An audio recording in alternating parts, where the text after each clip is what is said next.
Guys, so today I wanted to do kind of a show and tell video. I've been out working in my garden this morning and I went out to go check on all my plants and I noticed how many of them are looking so good right now, and we're almost to the end of October.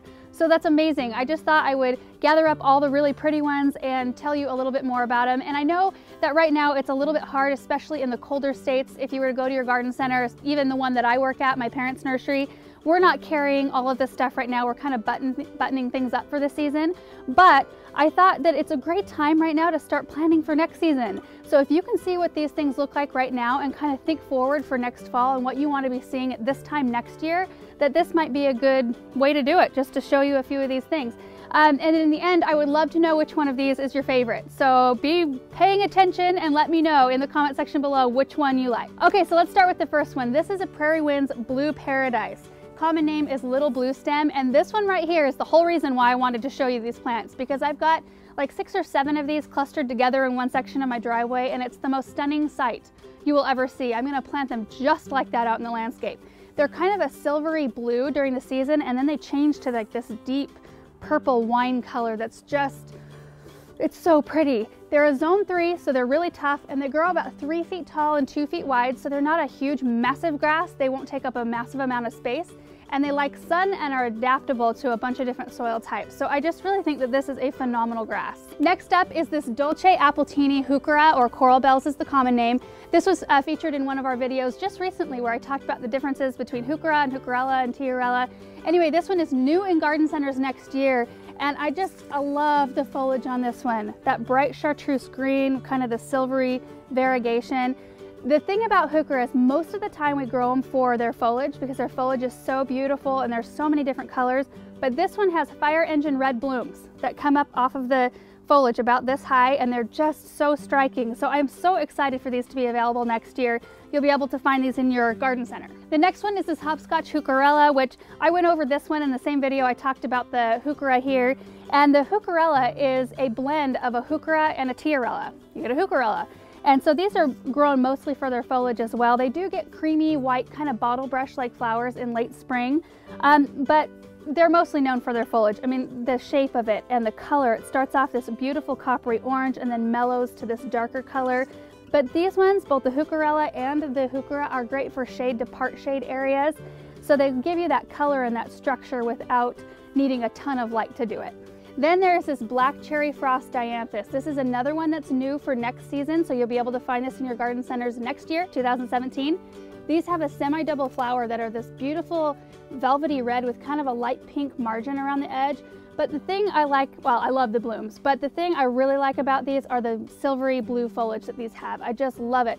They stay shorter, they don't get huge, so you can put them as a nice border, and they like sun to part sun, so you don't have to put them in a spot that has tons and tons of sun in order for them to perform.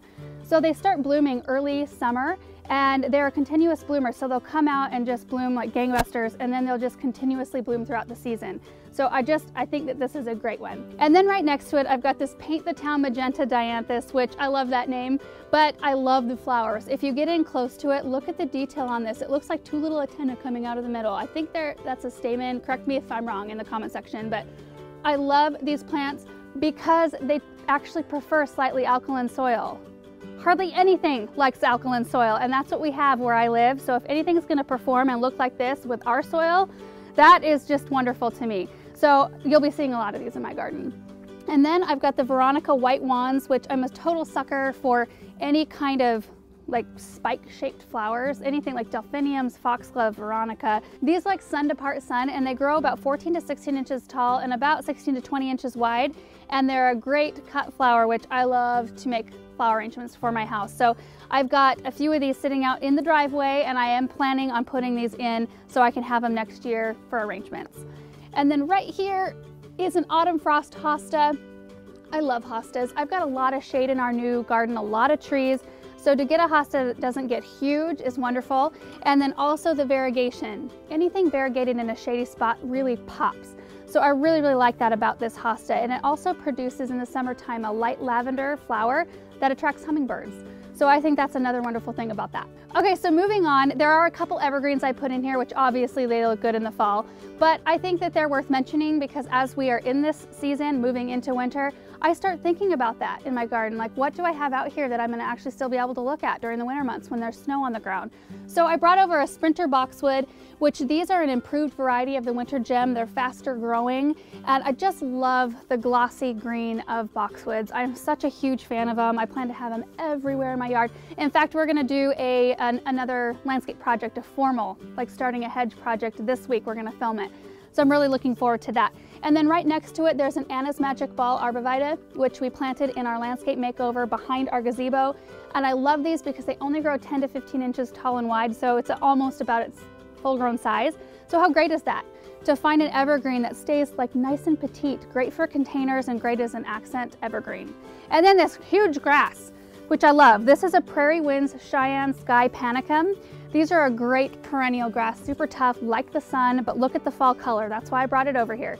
The fall color with the purples in there and the yellows, and then the seed heads are just gorgeous. Wonderful for cut arrangements as well. Okay, so there's one more plant I brought over, and it's more of an honorable mention because it is bloomed out right now. It's just kind of past its peak, and that's the Rock and Grow Maestro Sedum. But I still think it's a gorgeous plant, even though it's done with its bloom time. We just planted a bunch of these in one of our landscape makeover videos that I did behind the gazebo. I can't wait to see what they do next year.